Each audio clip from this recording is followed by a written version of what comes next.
My name is Dr. Tracy Garrett-Owusu. So I was recently married.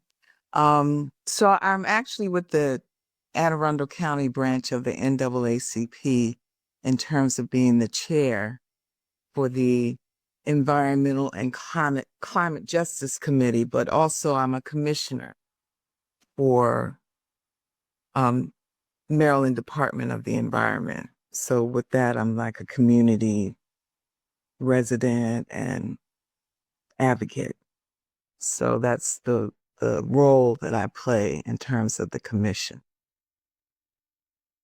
Yeah, and can you give me a brief overview on some of the environmental justice issues you were working on in Lothian? And why did you get involved with those issues? This is a community that I grew up in. So I've lived in Lothian since 1967. And I got involved because I noticed that there was a lot of truck traffic and there was a lot going on in terms of Sands Road. It's about a 5-mile radius in terms of the road, and it's supposed to be a rural scenic road. But we started getting really bombarded with a lot of truck traffic. I'd say around 2010 is when I noticed it. So I went to the South County Democratic Club and I talked about, all this truck traffic that I was seeing and that all of a sudden there's a reclamation site that's opened up and very active. And I was concerned because of the trucks, the number of trucks, what they may or may not have been carrying, the speed of the trucks, all of those kinds of things. So, someone said, well, you should talk to the Patuxent Riverkeeper, Fred Tupman. So Mr. Tupman and I got together and just kind of started pulling other people in. The Chesapeake Bay Legal Alliance was another referral that they gave me. So I, got in contact with them. And so for a number of years, we've been trying to really deal with this overburdened and underrepresented, I'm sorry, not underrepresented, but underserved community that has at least one active reclamation site at the moment, but there were two. There was Westport and there was Sandy Fill. Sandy Fill has closed. However, I'm not sure if it will or can reopen. But we had that, and then we have a mining site. It used to be called Brittle Mines, but I'm not sure what it's called now. It's escaping me, but it's also, a place that's very active with a lot of truck traffic. And so then we have a number of trailer parks on this road. So we're dealing with the wastewater management plans and violations that they've committed and just issues around air in terms of air pollution, noise pollution, toxic trauma, all of those things. So, it's like I am trying to be a voice for the voiceless.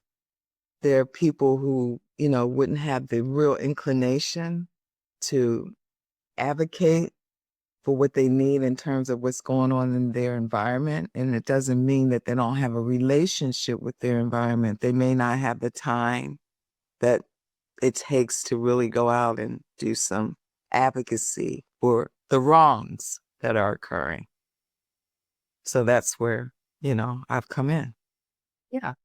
And can you walk me through a little bit how you got started kind of engaging in in this activism and this advocacy work? What kind of initial actions did you take? Well, my first initial action was getting connected with the folks that do this work, like Mr. Tupman, Mr. Fred Tupman, Tucson Riverkeeper, and the Chesapeake Bay Legal Alliance. So they helped me actually to form, what at the time we were calling the Lothian Coalition. So they were really instrumental in helping to set up meetings with the county, Anne Arundel County, and just other groups that they were aware of that may not have been specifically aware of what the concerns were in Lothian. So as a result of that, we had, county council members and the county executive, um, Stuart Pittman, and just a number of different folks to come down and actually take a tour of Sands Road so they could see exactly what was happening. And so, folks were actually really couldn't believe the truck traffic, the speed of the traffic, the reclamation sites, all of these things that were just kind of existing and not compatible with what's, zoned as rural and agricultural and scenic in terms of this road specifically.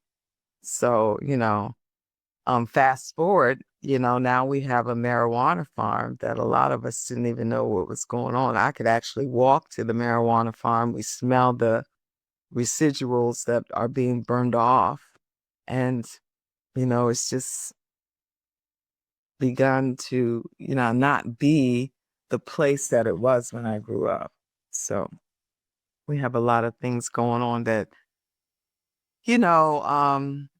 can cause some serious health concerns and issues. And if you're aware of the Poverty versus Plenty report that's put out on a yearly basis, and you look up Lothian, you'll see that we're a community that has been oversaturated with industrial facilities that are not in the best interest of the community. So, we have children that have high asthma rates, and, you have asthma, a lot of times you're not feeling well, so you miss a lot of school. This is a community that, it is called Poverty versus Plenty for a reason. Some of the rates in terms of high school graduations are very low. We have a high concern around health issues, and just, lower income. Mm-hmm. And was there ever a time where you didn't know if you could keep going? No, there was never a time that I didn't think, I wouldn't keep going. I'm doing this not for myself. I have more years behind me than I have in front of me.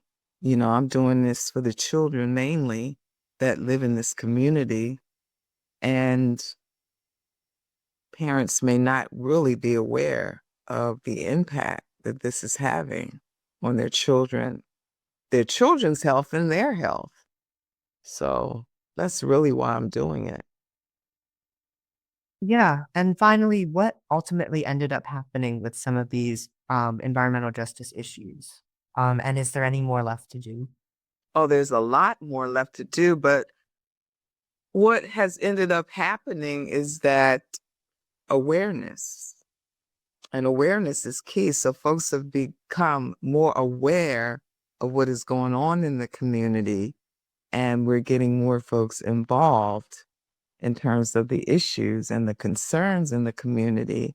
And, that can lead to policy changes, especially in terms of zoning and special exceptions that have been given and been in existence since the 50s and 60s, and is really not compatible with some of the laws and the policies and, the environmental screenings that are occurring now.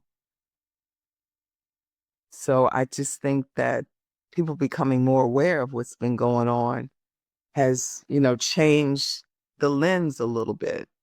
It has sharpened it. And, people have, like I said, become more involved and concerned and really want to do something, want to make a difference. So that's what's happened. Well, thank you so much for joining me today. We Thank you.